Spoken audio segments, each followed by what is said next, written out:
Hello दोस्तों, नमस्ते, प्रणाम आप सभी को। आप सभी लोग अच्छे होंगे तो हम भी बहुत अच्छे हैं। तो अभी जो ये आज का हमारा वीडियो होने वाला है, ये कोई ब्लॉग नहीं होने वाला है, ये वीडियो होने वाली है।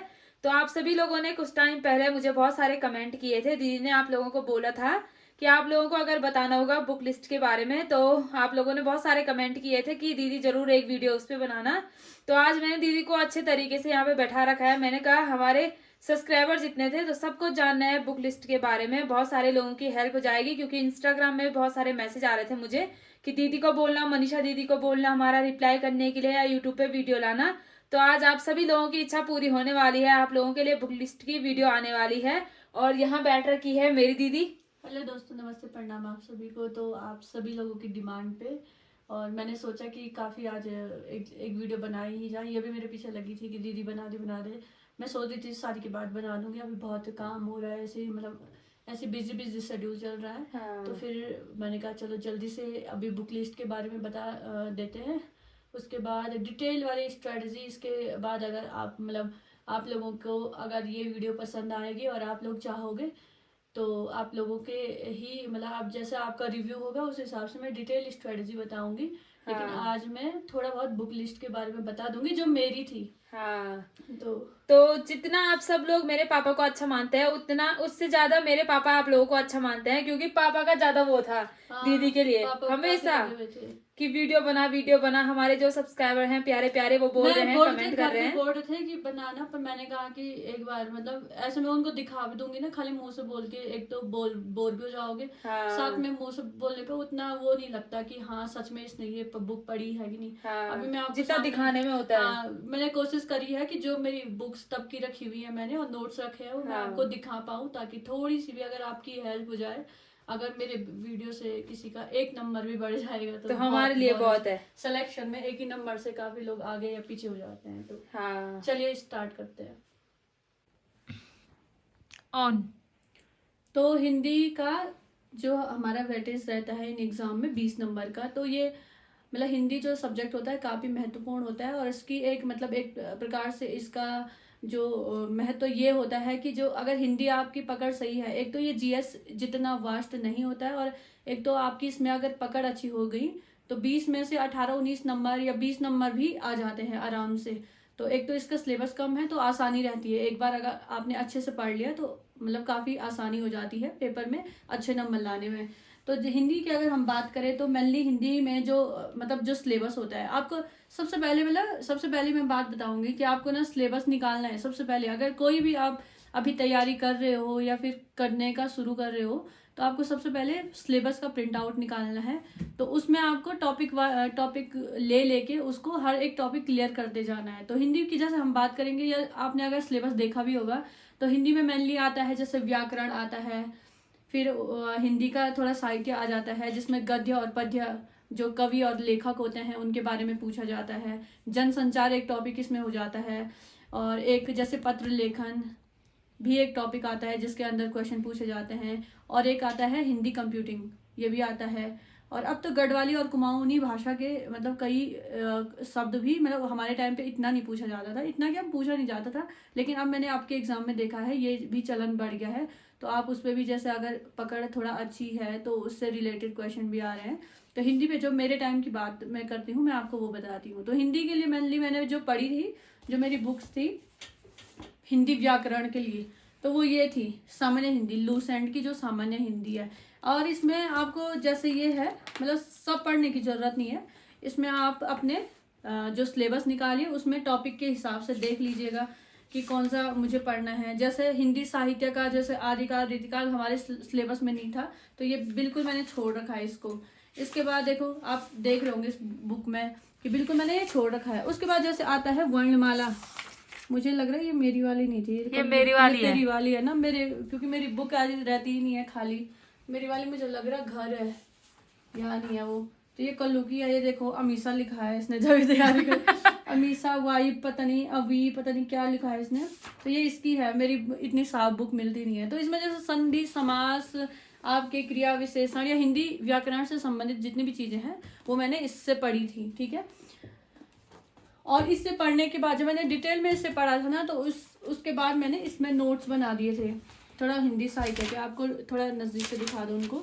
जैसे कोई भी टॉपिक लास्ट मोमेंट में रिवाइज करने के लिए, जैसे ये है, मतलब शॉर्ट में, काफ़ी शॉर्ट में, ताकि पेपर के दिन मैं इसको एकदम से मतलब 1-2 घंटे में रिवाइज कर लूँ। तो ये मेरे ये थे पूरे, जैसे सर्वनाम का इतना ही है, मतलब बड़ा बड़ा संख्या विशेषण यहाँ पे, मतलब ऐसे में बिल्कुल शॉर्ट है। पढ़ना है, सबसे पहले 2-3 रीडिंग करनी है, ये तो बाद की बात है, ये तो लास्ट की बात है जब आपने 2-3 रीडिंग कर ली, तो ये बनाने हैं।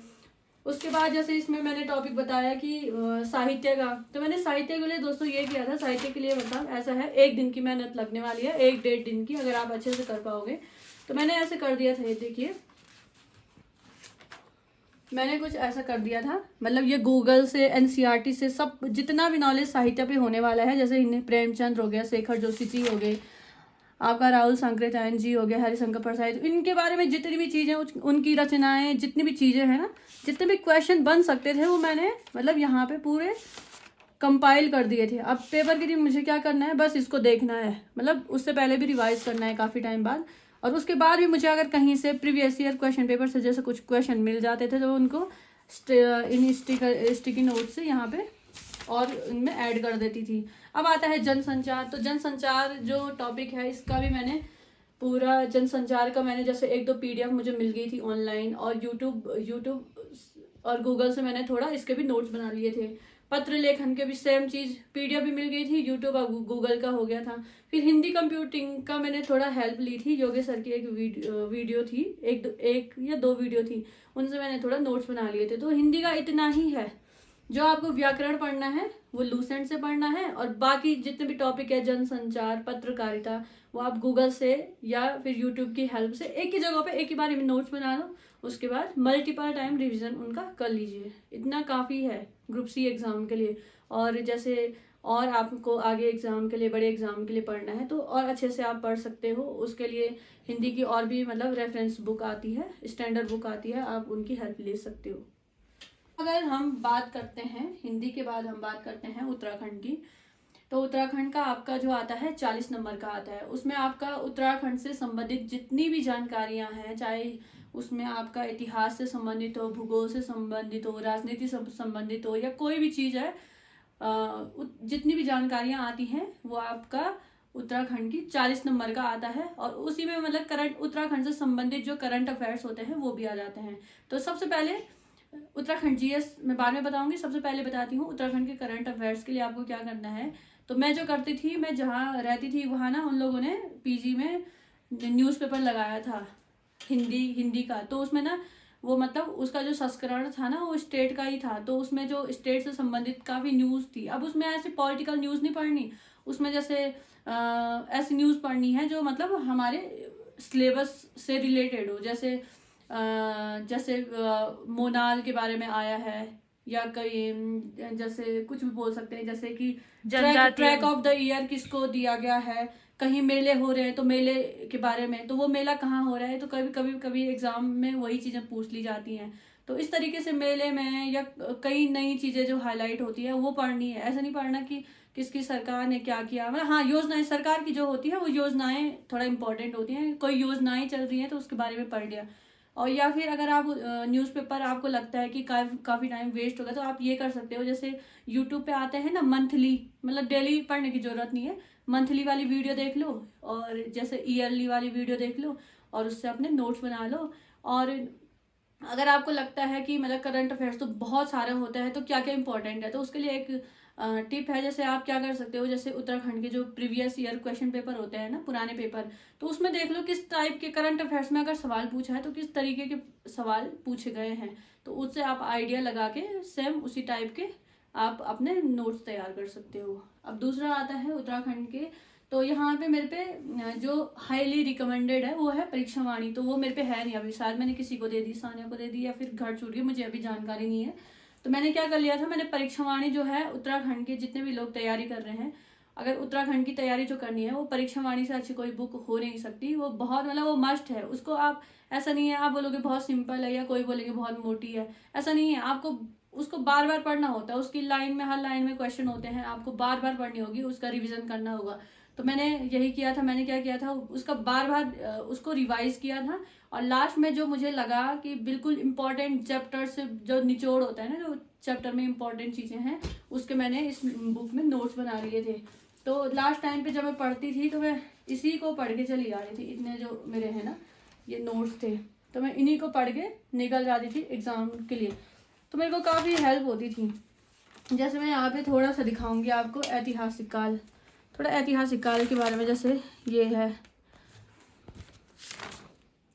आदि ऐतिहासिक काल हो गया, पूरा प्रजातियाँ होगी। तो इस तरीके से मैं अपने समझने के लिए थोड़ा नोट्स बना लेती थी, माइंड मैप बना लेती थी, ताकि इससे मुझे थोड़ा आसानी हो इस तरीके से। तो आप मैंने इसमें पता क्या कर दिया था, एक बोलते हैं एक तो परीक्षा वाणी बहुत इंपॉर्टेंट है। दूसरी, अगर आपको लगता है कि आपको परीक्षा वाणी अब आपकी हो गई है, तो आपको और अच्छा वास्ट नॉलेज पढ़ना है कि कभी क्वेश्चन इधर उधर से आ जाए, तो आप ये जो है आपका सिंगल लाइन नोट पब्लिकेशन की BS रावत की, तो ये उस टाइम पे अभी पता नहीं कौन सा संस्करण चल रहा है, उस टाइम ना ये सेकंड वाला है, द्वितीय संस्करण है, सेकंड एडिशन। तो मैंने ये लिया था, और इससे जो मुझे परीक्षा वाणी में मिल गया वो नहीं पढ़ना है इसमें, क्योंकि कई चीज़ें परीक्षा वाणी और इसमें सेम है। इसमें वो चीज़ पढ़नी है जो परीक्षा वाणी में नहीं है, ठीक है। तो मैंने इस तरीके से इसको पढ़ लिया था। यहाँ देखो, मैंने कहा था ना मेरी बुक्स ऐसी हो ही नहीं सकती है कि साफ हो, तो इस तरीके से मैंने इसके भी कई चीज़ें इसमें बहुत अच्छे, जैसे इसमें बहुत सारे और मेले मिल जाएंगे, बहुत सारी नॉलेज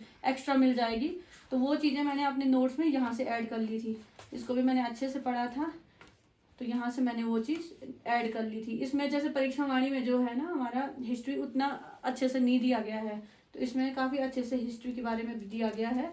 तो मैंने अजय रावत वगैरह कोई भी बुक नहीं पढ़ी थी, मैंने बस उत्तराखंड के लिए ये 2 बुक पढ़ी थी, और वीडियो देखी करंट अफेयर्स की। तो बस इतना ही था मेरा, ये हो गया।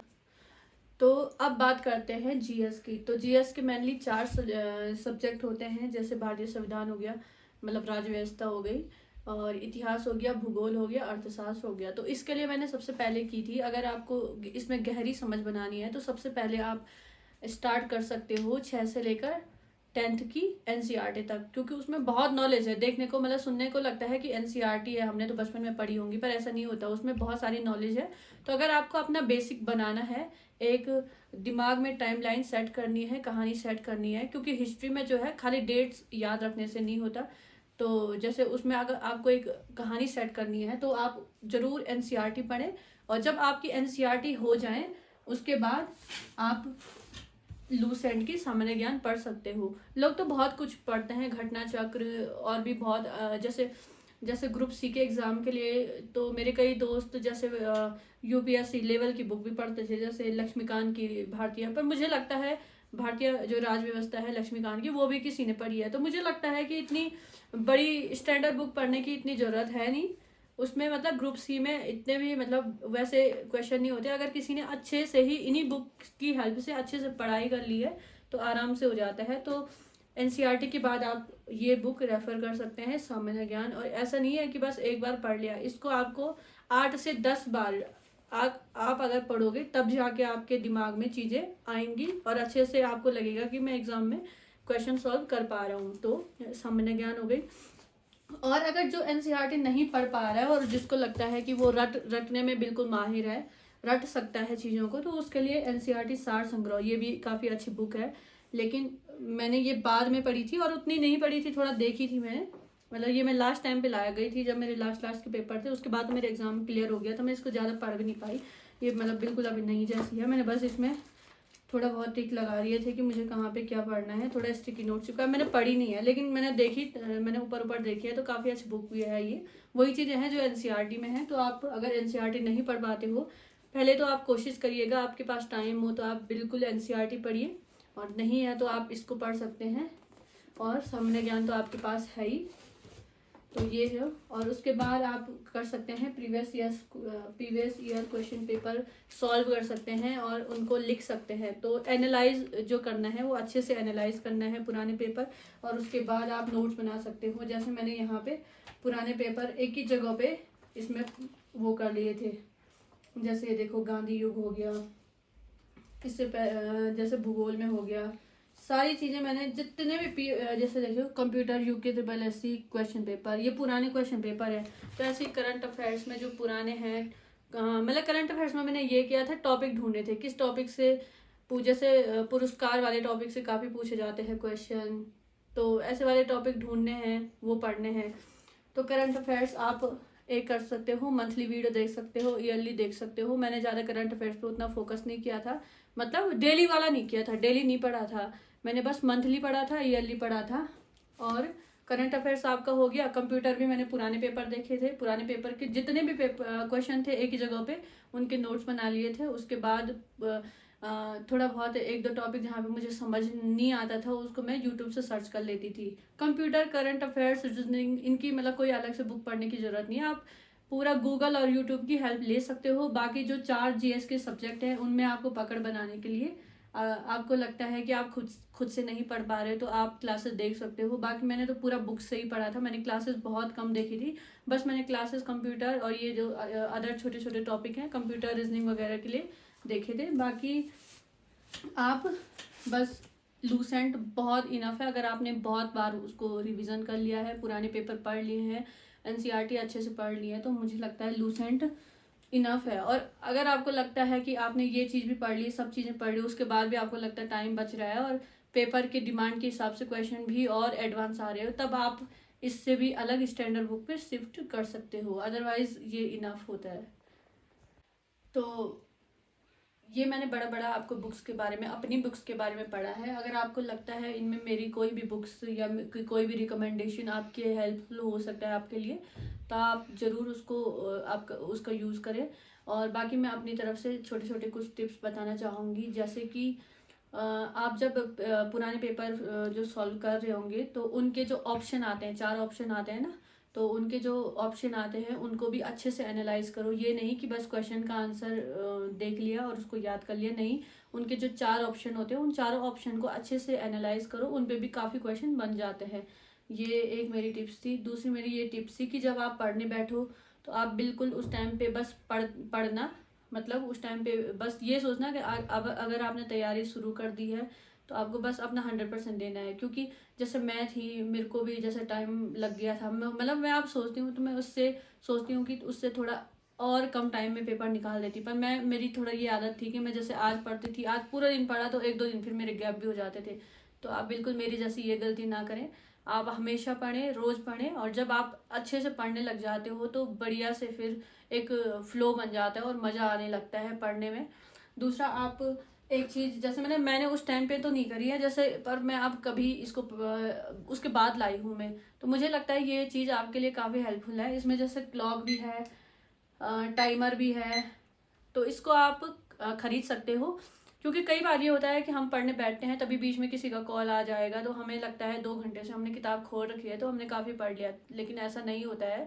जब हम इससे ट्रैक करते हैं, या आपके पास फ़ोन भी होगा उसका भी आप उपयोग उसको कर सकते हो। तो जब हम ट्रैक करते हैं, तो जैसे अगर हम वॉशरूम चले गए या किसी का कॉल आ गया तो इसको बिल्कुल आप रुका दीजिए, तो वो वहीं पे रुक जाता है। अगर आपने इसको रुका दिया तो फिर रुक जाएगा, और जब आप वापस अपने स्टडी करने लग जाओगे तब इसको स्टार्ट करो, तो आपको पता चलेगा दिन भर में आप मतलब किताब लेके तो 5 घंटे बैठ गए किताब खोल के, लेकिन असल में आपने कितने घंटे पढ़ाई की वो इससे ट्रैक होता है। तो इस चीज़ को आप जरूर करें, क्योंकि मैंने भी ये गलती की थी, किताब तो खोल लिया, तब घर से फ़ोन आ गया, थोड़ा इधर उधर से फ़ोन आ गया, तो लगता था कि आज तो पूरी किताब खोली, लेकिन आप इससे भी अपने स्टडी आवर को बढ़ा सकते हैं। और बाकी खूब पढ़ाई करना, और आपको अगर वीडियो अच्छी लगे like, comment, share and subscribe जरूर करना। और अगर ये मैंने बड़ी बड़ी चीज़ें बताई हैं, अगर आप चाहते हो डिटेल में, क्योंकि वो जो डिटेल वाली वीडियो आएगी वो काफ़ी लंबी भी होगी और हम नहीं चाहते कि आप लोग बिल्कुल बोर हों। अगर आप लोग चाहेंगे तो मैं उस बड़ी वीडियो को मुझे बनाने में कोई दिक्कत नहीं है, पर आपकी ही डिमांड पे अगर आप चाहोगे तो आप कमेंट में ज़रूर लिखना कि आप डिटेल में चाहते हो, या फिर अगर आपको नोट्स और डिटेल में देखने हैं तो वो भी मैं बता दूंगी। और अगर आपको नोट्स चाहिए भी होंगे तो आप मेरी बहन से इंस्टाग्राम पे मैसेज कर सकते हो, या फिर आप कमेंट में बता सकते हो। मैं आप लोगों को एक टेलीग्राम में ग्रुप बना के उसमें आपको अपने नोट्स सेंड कर दूंगी। अगर थोड़ी सी भी हेल्प हो जाएगी तो ये मेरे लिए बहुत खुशी की बात होगी। और ऑल द बेस्ट मेरी तरफ से, आप ज़रूर अपने लाइफ में सक्सेस होना और खूब सारी पढ़ाई करना दोस्तों, और ऐसे ही अपना सपोर्ट देते रहना। और कमेंट करके जरूर बताना दीदी की वीडियो से कितनी हेल्प हुई आप लोगों की। Thank you so much. Thank you so much.